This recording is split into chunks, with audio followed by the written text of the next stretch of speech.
तो जो लेक्चर है लेक्चर नंबर 10 है, जिसमें हम देखेंगे कि हम किसी भी अनबैलेंस केमिकल इक्वेशन को बैलेंस कैसे करते हैं using linear system. Lecture number 7 में हमने नेटवर्क एनालिसिस किया था यूजिंग लीनियर सिस्टम। लेक्चर 8 में डिज़ाइन ऑफ ट्रैफिक पैटर्न किया था यूजिंग लीनियर सिस्टम। और अब हम लेक्चर 9 में हमने देखा था electrical circuit using linear system. और अब हम देखेंगे केमिकल इक्वेशन को बैलेंस करना यूजिंग लीनियर सिस्टम। तो मेरे पास एक अनबैलेंस इक्वेशन यहाँ पर मैंने कंसिडर की है, ठीक है जी। तो ये एक कंबशन रिएक्शन की एग्जांपल है, जिसमें मेरे पास रिएक्टेंट, ये रिएक्टेंट होता है लेफ्ट साइड वाली जो चीज़ होती है जिससे मिल के आगे चल के प्रोडक्ट बनेंगे। तो ये रिएक्टेंट है, ये प्रोडक्ट वाली साइड है। वन साइडेड एरो बता रहा है कि ये इरिवर्सिबल है, मतलब मैं राइट साइड को मिला के लेफ्ट साइड दोबारा नहीं बना पाऊंगा। अच्छा जी, तो ये छोटी छोटी चीज़ें सीधा बातें थी। अब देख लेते हैं कि अनबैलेंस क्यों। देखें यहाँ पे दिखा रहा है कि लेफ्ट साइड पे हाइड्रोजन के 4 एटम हैं, लेकिन यहाँ पे 2 हैं। सिमिलरली ऑक्सीजन के 2 हैं, यहाँ पे 3 हैं। तो भाई हमें पता है कि मास कभी भी क्रिएट नहीं होता, कभी भी डिस्ट्रॉय नहीं होता, वो ट्रांसफॉर्म हो जाता है। अ, तो अब वो क्या कहते हैं, इसका मतलब ये है कि यहाँ पे कुछ ना कुछ अनबैलेंस हो रहा है। राइट साइड पे कुछ ना कुछ अनबैलेंस हो रहा है हाइड्रोजन के मामले में। इसी तरीके से लेफ्ट साइड पे कुछ ना कुछ अनबैलेंस हो रहा है ऑक्सीजन के मामले में। तो उस चीज़ को बैलेंस करने के लिए मैं क्या कर रहा हूँ, उसको सॉल्व करूँगा। सॉल्व करने के लिए मैं क्या करूँगा कि मैं इनके कोफिशिएंट्स को कंसीडर करूँगा इन टर्म्स ऑफ वेरिएबल्स। तो देखें ये ऐसा हो जाएगा कि X1CH4, मुझे नहीं पता अभी कितने मॉल्स यहाँ पे होंगे।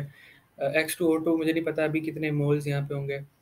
X3CO2 मुझे नहीं पता अभी इसके कितने मोल हैं, और X2O के बाद पास कितने मोल्स हैं। जब मेरे पास इनकी सही वैल्यूज आएंगी ना, तो और जब मैं उनको यहाँ पे प्लेस करूँगा इनके साथ, तो ये इक्वेशन बैलेंस हो जाएगी। ये बैलेंस इक्वेशन की, इसी की बैलेंस इक्वेशन, इसको मैं X1 X2 X3 X4 की वैल्यूज निकालने के बाद आपको सॉल्व करके दिखाऊंगा।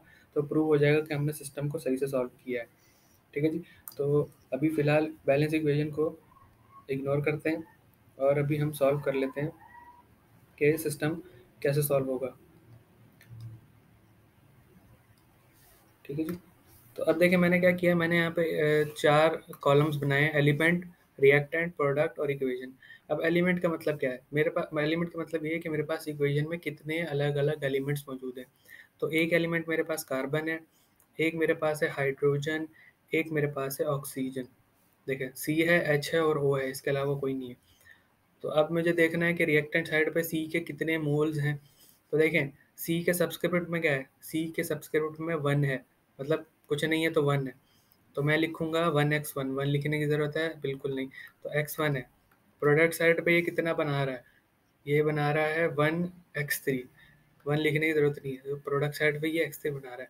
अब इसकी जो इक्वेशन है वो क्या बनेगी, वो बनेगी x1 minus x3 is equals to 0। ये इक्वेशन 1 है, ठीक है। अब दूसरे पे है हाइड्रोजन पे, देख हाइड्रोजन पे क्या है, सब्सक्रिप्ट में देखिए 4 लिखा है, मतलब 4 आइटम है। और मैं जब इसको x1 से मल्टीप्लाई कराऊंगा तो ये हो जाएगा 4x1।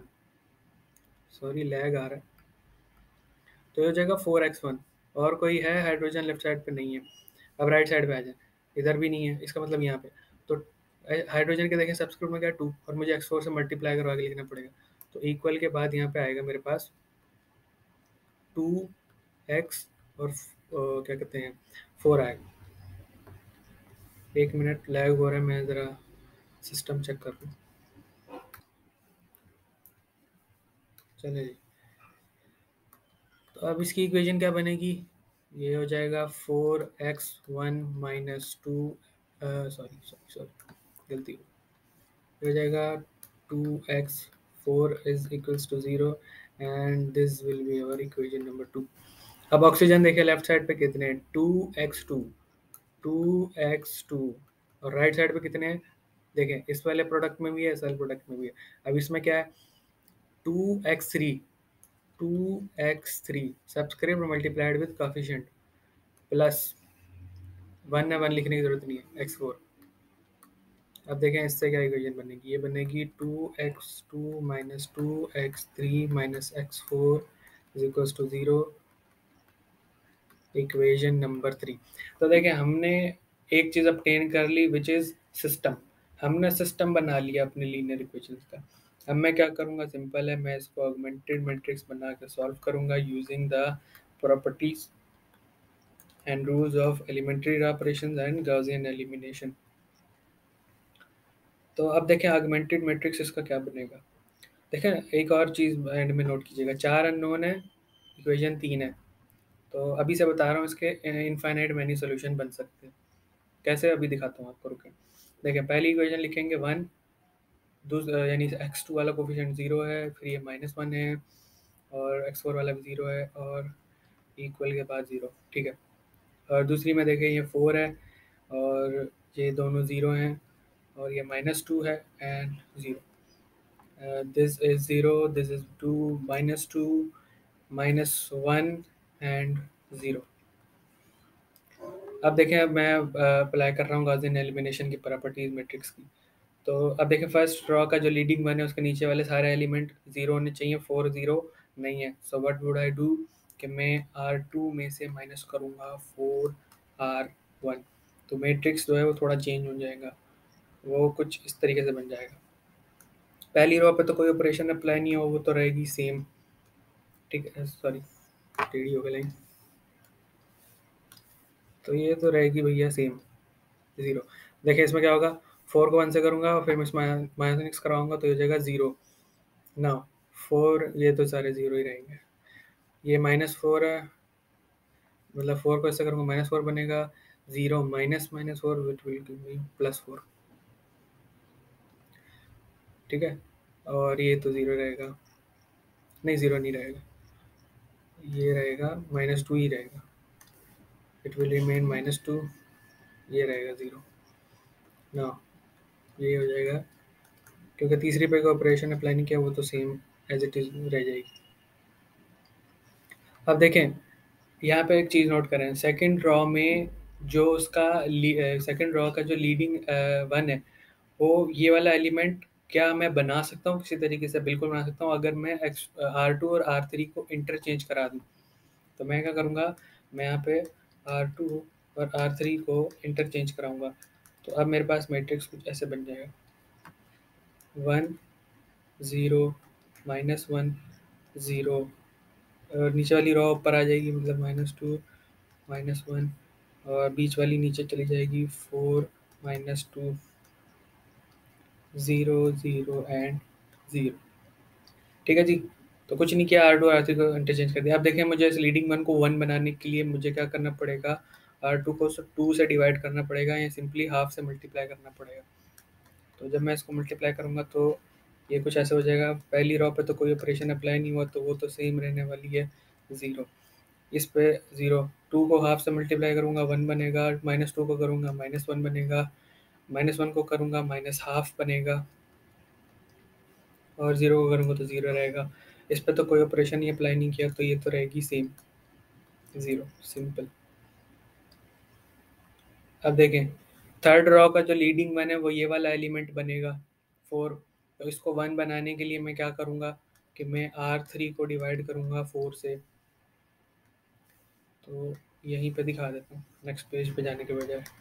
तो मैट्रिक्स अब मेरा कैसा दिखेगा, ऐसा दिखेगा, 1 0 -1 0 एंड 0 0 1 -1 -हाफ 0, और ये क्या हो जाएगा, 0 0, 4 को हाफ से 1/4 से करूँगा 1 बचेगा, -2 को 1/4 से करूँगा तो ये माइनस का हाफ बचेगा,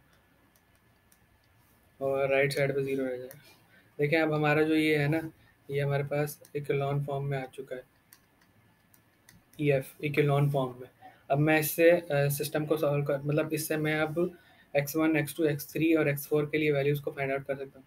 अब मेरे को, आपको ये बात याद होगी, मैंने बताई थी कि देखें जो लीडिंग वंस है ना, वो तो हमारे पास चलें वेरिएबल हो गया, लेकिन अगर जिस वेरिएबल का लीडिंग वन मौजूद ना हो उसको हम फ्री वेरिएबल कंसीडर करते हैं। तो देखें x1 का लीडिंग वन मौजूद है, x2 का लीडिंग वन मौजूद है, x3 का लीडिंग वन मौजूद है, चौथी रॉ है नहीं, इसका मतलब x4 का लीडिंग वन मौजूद नहीं है, तो x4 is a free variable. और फ्री वेरिएबल को हमें पता है कि हम लेट करते हैं किसी एक नए वेरिएबल के लिए। सो एक्स लेट लिखेंगे हम x4 is equals to T. ठीक है जी। और R2 से अब आपको क्या मिलेगा?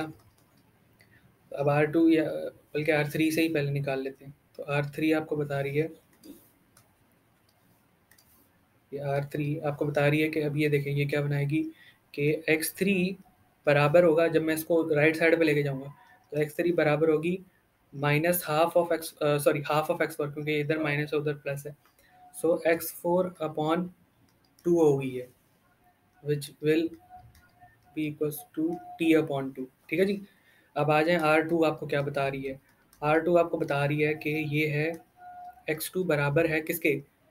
ये जब मैं उधर लेके जाऊंगा तो ये हो जाएगा x3, और ये उधर लेके जाऊंगा तो हो जाएगा प्लस x4 अपॉन 2। तो ये देखें ये क्या है, हाफ टी अपॉन 2, और ये भी क्या होगा टी अपॉन 2। तो टी अपॉन 2 बेसिकली ये हो जाएगा T upon 2 plus T upon 2। तो ये मेरे पास बचेगा सिर्फ टी। ठीक है जी। और x3 इसके बराबर है, x4 तो ये है। अब R1 आपको क्या बता रही है? R1 आपको बता रही है कि x1 जो है ये बराबर है, ये जब मैं उधर लेके जाऊंगा तो ये प्लस का x3 हो जाएगा, x3 which is equals to T upon 2। ठीक है जी। तो रिजल्ट आपके पास क्या आया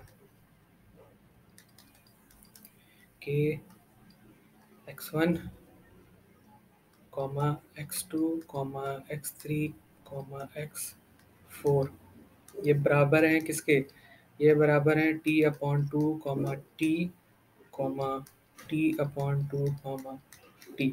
अब टी टी टी ये क्या है? ये बेसिकली पैरामीट्रिक फॉर्म कहलाती है सॉल्यूशन की।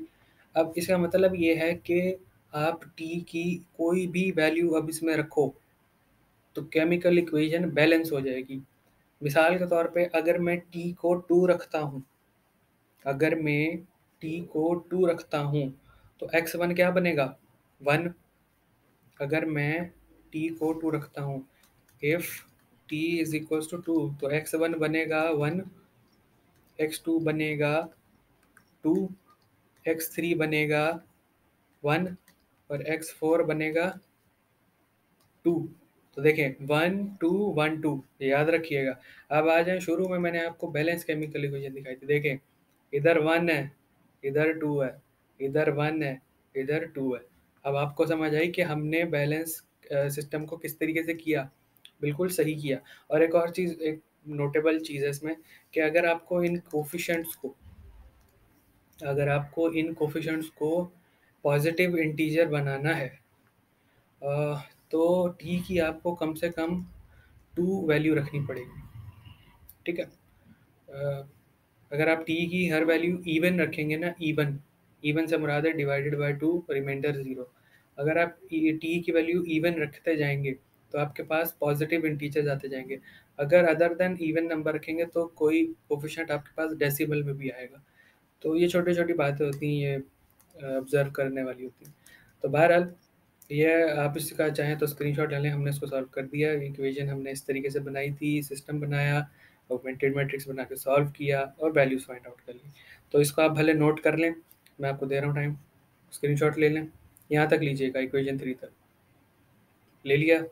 चलें जी, अब नीचे वाले का स्क्रीनशॉट ले लें, इतने हिस्से का ऑगमेंटेड से नीचे आंसर तक ले लिया जी। अपना रखिएगा बहुत ज़्यादा ख्याल, मुझे दीजिएगा इजाज़त। अल्लाह हाफिज़।